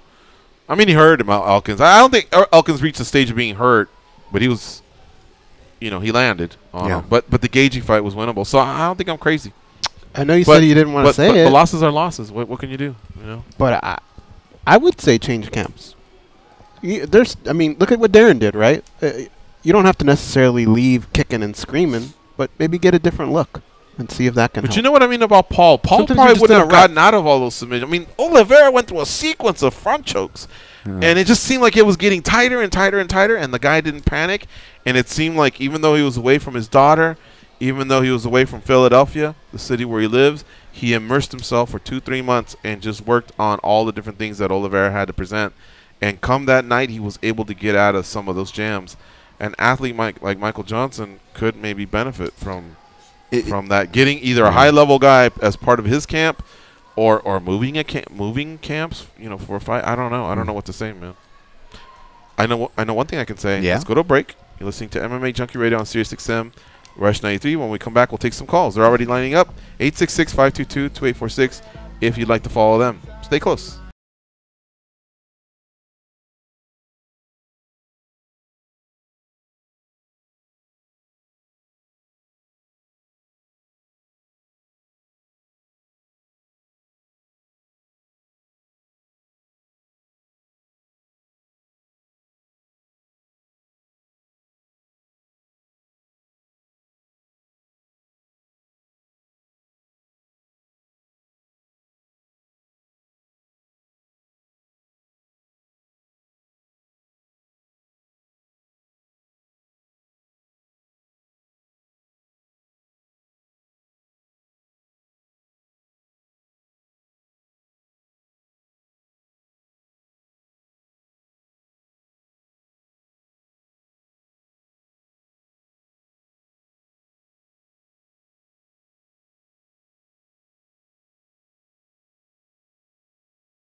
Yeah, you.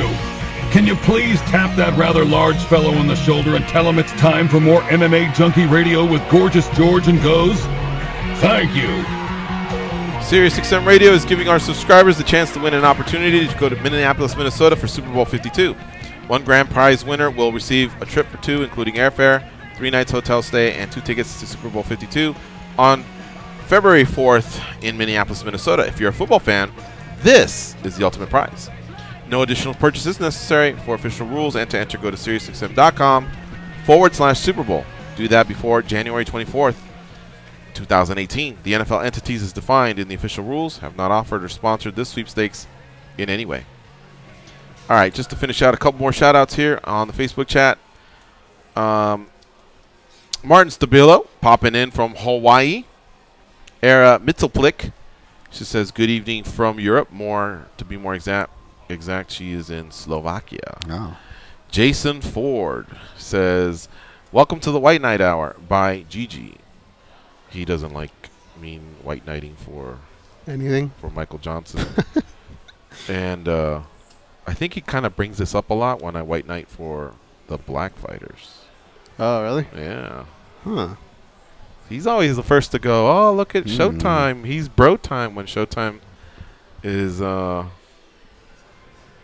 showing some love for the brothers. Well, guess who's always kind of hating on that? And guess who every once in a while is putting on his trucker hat and his Trump pin? Bitch, we notice your shit, too. Yeah. Juan Ramirez, always in the chat hanging out.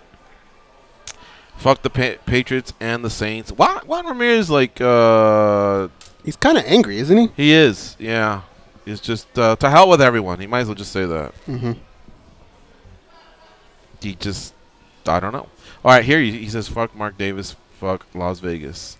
Oh, so Las Vegas too? So what's he going to do? When the Raiders are gone, he's just not going to have a football team? Or is he going to dust off that old 49ers shirt when he was a little kid and put that on? What's he going to do? Still fits, right? Does this wear the same size? There's going to be no team in Oakland. Like, what are you going to do? You have a choice. Mike Lowry's stance is, I'm all Oakland. So when they leave, the Raiders mean nothing to him. Now, whether you agree with him or not, that's his stance. Others are saying, I'm a Raiders fan. If they move to Vegas, I cheer for the Raiders. When they were in L.A., I cheer for them there. I support the Raiders. So there's two sides to that. It seems like Juan is co-signing with Mike Lowry's approach. Now, if you also can understand what they're saying and you believe the Raiders are a new franchise and they're coming to your hometown, then I think a lot of people that may have disliked the Raiders may now embrace the Raiders because they may have disliked the Oakland Raiders but embrace the Las Vegas Raiders. Mm-hmm. So I know it gets confusing there. In the end, just do what you want, really. I know one Who cares what people say? You know what I mean? That's that. The Cowboys could become the Mandalay Bay Cowboys and still spit on those. Yeah. The Boston Celtics could be the Mandalay Bay Celtics. The Santa Ana Celtics. The Santa Ana Celtics. Wow. What if the Cowboys moved to Vegas, but they offered you an ownership stake? You can't hear it right now, but in my head, the $1 Million Man's theme's playing, and I'm doing this dance. You'd be a Cowboy fan? Fuck yeah. Own a franchise? Mm-hmm. Hell yeah. That's but the day I sell my stock, it's back on. It's back on, yeah. All right, let's take some calls. Start off with Ben in New Zealand. What's up, Ben? How you been? I've been sweet, Gigi. This is slightly related to the stuff about getting paid earlier, because we've got this Stipe fight coming up. One of the storylines that goes with him is how he's been pissed off that he's paid less as a champion than a couple of his past opponents who he's beat, who have never held the UFC belt, right? Let alone defended it multiple times like he has. So what do you think were the key factors that led to both Mark Hunt and Alistair Overeem somehow being able to negotiate these contracts, which is so much more lucrative than the champion of their own division? I think before even Stipe thought about it being a fighter, these guys were already competing in Pride. So, for one, when a lot of them came over, a lot of them were able to negotiate their salaries based on what they were already making in Pride. Now put in the tenure that they've had through the UFC or through Strikeforce in the UFC, And each time a contract was up, they wanted to get paid more. But they held up their end of the bargain because when they fight, people watch. They know they're going to put someone to sleep or they're getting put to sleep. Miocic is only a fighter that's really been on the radar really for the last 5 years. And you can point to when Pride ended in 2006, Overeem and Hunt had already put in their time with them. So he's just behind in years. Now, it also doesn't help that Stipe is just Joe Lunchpail. He doesn't say much. He doesn't seem to care much about anything. He just kind of shows up. And I think what's happening now, and what happens in most fighters' careers, is they realize, oh, shit, I could have been making more. How do I do that? How do I play catch-up? And sometimes you can and sometimes you can't. So that's why I always say, even if you're one of the most introverted people ever and you don't like talking smack or whatever, at some point it's going to hit you that you've been doing all these camps, all this wear and tear. You're this big star that they're making a lot of money off. That's why you should go out and get your piece of the pie. And if you can't do it with your mouth, then be more active on social media, or rehearse or get better at it. That's all I could suggest. Do you know how I remembered Alistair Overeem in the Pride days? Okay. Keep in mind, Pride wasn't every week. It was every couple months. Right. But I would say, hey, there's that dude again wearing that all orange. Means he's Dutch. I remember that. And that big old demolition hammer. Yeah. There he is again, that guy with that huge sledgehammer. Stipe's a fireman. Where's your axe, bro? Have that axe everywhere you go. Yeah, and well, you can't do it now because of Reebok. No, but if you're doing a press conference, have that axe sitting on the table or something. Yeah, you're right. And where was it before Reebok, right? Mm-hmm. And to this day, it's just he doesn't like to call anyone. Look, I mean, we're not asking for a 30-minute promo or anything like that. But there are a few things you can say. And trust me, he says them when he's at the firehouse with his good buddies or with his coaches. I guarantee if you're one of his inner circle and you go, hey, man, so what's 2018 shaping like? He's probably saying, I'm going to smack around the Cameroonian. And after that, I hope Kane comes back so I can smack him around too, so I can be legitimized as the greatest. I mean, he's saying this thing. You think he's telling them, well, you know me, I don't like to talk bullshit. He just doesn't want to do it publicly because that's a whole other animal. You know what I mean? Yeah. And it sucks to be wrong and have to walk in here and face, that's just us making picks. Imagine them talking about their career. But that's why there's damage control as well. All this does take some work, but it can be done. Ain't that right, Ben? Yeah, that's fair, Gigi. Yeah, it makes sense. I think going back, and there's something that you often say. I mean, you get a little bit of shit for pushing these fighters to try and put themselves out there more sometimes, and they just want to be fighters or whatever. But I'm always with you on that score, and I think that one thing that is easy to miss sometimes is that every single professional sport is really primarily entertainment. Like this idea that I'm not an entertainer, I'm a fighter. Once you move from amateur to professional in any sport, you are an entertainer first and foremost. The reason that, for example, Conor might get paid more than any other fighter, even when he's losing fights. He hasn't won every single fight. He's getting paid more than John Jones, even though his record's not as good. He's just more entertaining, and this goes even for when you compare, for example, why does the NFL make more money than another sport? Like, for example, let's say field hockey, when both of them have just as much regimentation. Both of them are these set sports that have been around for a long time. It's because people find NFL more entertaining. Yeah, I'll second on that just real quick because it ties what you and Go said as well, where, Rampage and Sonnen are fighting, so I was going back and doing my tape study on Rampage, and I remember I watched this fight live, but I went back to watch Marvin Eastman versus Rampage when he first comes over from Pride to the UFC. Before the Liddell fight. You're right, and he gets the finish, but if you remember, there were actually some boos before the finish actually happened. And Rampage, which, Rampage puts on a character, but he's always good about being real in his post-fights. He's always giving credit to his opponents, even if it's a King Mo who he doesn't like. But another thing I liked, and again, talking about guys from that era, these Mark Hunts, these Alistair Overeems, who came from that pageantry era, who built their names to get those big paychecks. When Rampage came over, and first thing he does is he apologizes to the fans. He goes, I have never been booed before in my life. I apologize. Like, he was genuine, and not that he should or any fighter should. Like, we should be respecting them, of course.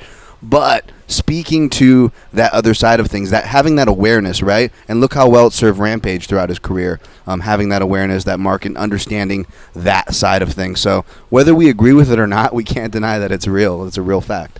Yeah. I've always thought of the chain with him. Yeah, you know? oh, yeah. I mean, there's just certain things that The each howl. fighter could do. The howl, Oh, it's great, yeah. and help themselves out. And I believe it can be done even in this Reebok era. It's not as easy, but it can be done. It's just you have to work on it, and you have to accept that there is an entertainment factor to it all. It's always great to talk to you, Ben. Thanks for the call. Go Manchester United, Ben. We got to go to Dan in Oregon next. What's up, Dan? How you doing? What's happening, fellas? Not much in you. Yo, man. I'm chilling, man, out here on the West Coast, living life. Man, I'm looking at. I hate to be the stickler for Vegas here, man. I'm looking at these New York cards, though, and it looks like they're making you guys out to be number 2. New York is number 1 now, and Vegas just gets the freaking leftovers. That's what I'm saying, man. I will bitch slap. Yeah. I think you're right. I think there's no way around it. They're over here building up this Brooklyn card like it's no tomorrow, man. I don't know what you guys know. This is what I know. I watched the Fighter Companion Are you this laughing weekend. at No Tomorrow? If you tuned in, Yeah, me too. if you waited until the very end, you would have found out that Eddie Bravo leaked that Tony Ferguson is in a fight camp right now, and he's got a fight coming up in a couple of months. If you pay attention to this, any Russian thing on your Twitter or Instagram, they're going to let you know that it's been reported Tony Ferguson versus Khabib is for the real title, UFC 223. There's the reports that Marabek Tasmanov, or however you pronounce his name, is facing Evan Dunham on that card. And Mago Man is going to be on that card, too. Zabit Mago Shapirov, that guy. So, yeah, that's a Russian-heavy card. I love it, dude. Let's freaking put these cards closer to those locations. Max Holloway is in Hawaii. That's way closer to Vegas.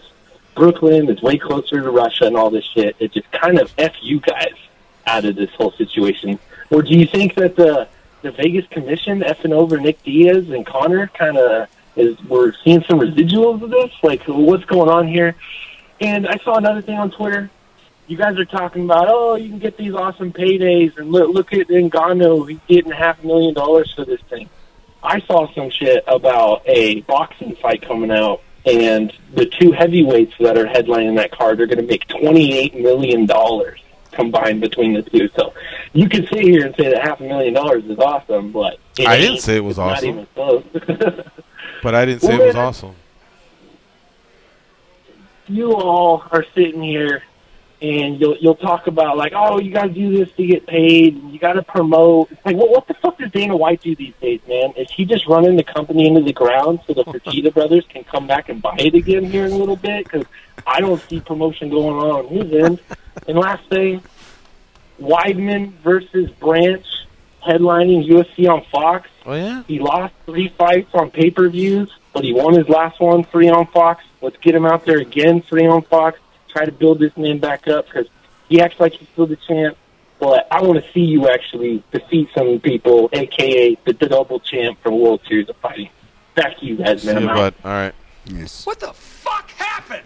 All right, UFC 223 so far has rumors of Ali Aquinta versus Paul Felder. Love that. Marabek Tasmanov versus Evan Dunham, and Karolina Kovacevic versus Felice Herrig. That along with Khabib versus Tony.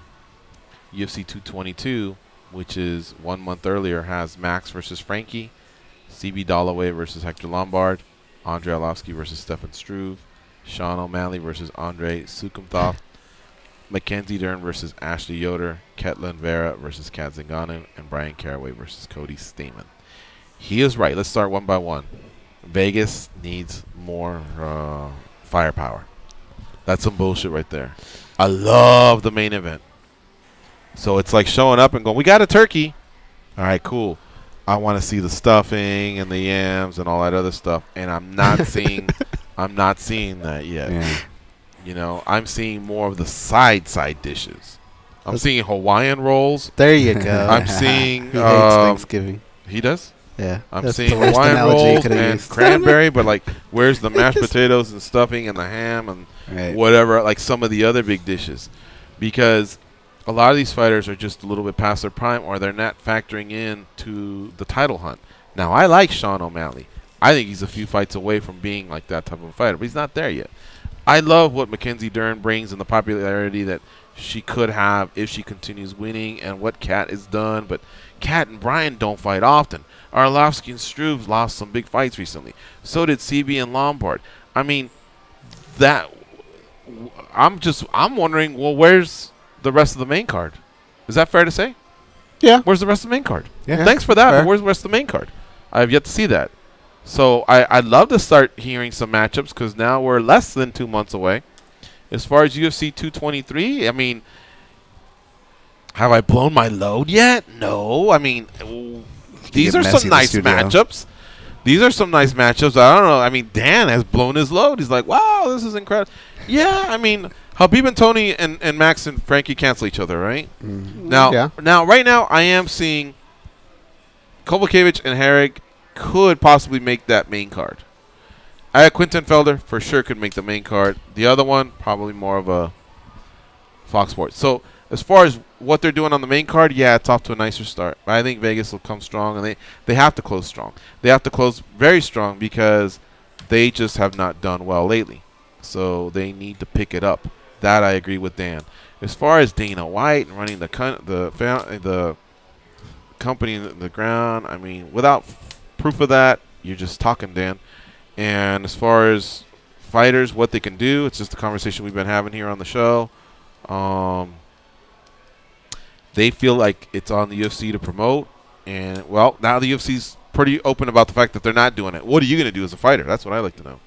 What are the fighters going to do? One thing Dana White said was, make yourself a star. And I think, you know what? He didn't point the name out, but, I think he was saying that to Tyron Woodley. Because Tyron Woodley's trying to hitch his wagon to either GSP or the Diaz brothers or Conor. And he's basically saying, oh, well, RDA didn't look good against Lawler, and Kobe doesn't deserve, and this and that, because he wants that money fight. Now, from the business side, I'd be like, you're doing the right thing, Tyron, if you're trying to cash that big check, But at the same time, it turns off a lot of fans, and those are the haters that he beefs with, even though he likes to tell people that he doesn't beef with them, he does beef with them, and it does get to him. And so since all this isn't appearing to work out, then maybe get through these two fights, you know what I mean? RDA and Covington. And then see if one of the Diaz brothers is back, or McGregor's back, or GSP gets over the stomach issues and go for it. But I think that's basically what Dana White is saying, is forge your own path. And I think Tyron could possibly do that. Yeah. When he's on and he throws that power, he ices people. But when he's strategic and he just gets by them, it's like a win. It's a title defense, but the superstardom hasn't taken another level. I don't mind him doing that. I really don't. I understand it, especially when you look at the amount of money you get for where he's at now compared to if he were to drop a few fights. I get it, but you can't really complain about it. That's the thing. But look at the reverse, right? Look at a guy like Colby Covington. Has he not done everything he could possibly do to forge his path? And it's not working out for him right now. So there's two sides to it. Covington? Yeah. Covington didn't get that title. The final decision hasn't been made. But it's looking that way. But unless he's lying to us, he's in the running for tough. He's in the running for a title shot. But don't you feel like there should be more from Dana? Like, I love this guy. He's doing it. I haven't gotten that yet. Yeah, we better take this break. You're listening to MMA Junkie Radio on Sirius XM. Rush 93. Stay close. We'll close up shop very soon.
They taught Andy Griffith how to whistle. Here are Gorgeous George and Goes. All right, a couple things here. We are going to leave in about 90 seconds. So first of all, thanks to Darren Elkins for his time.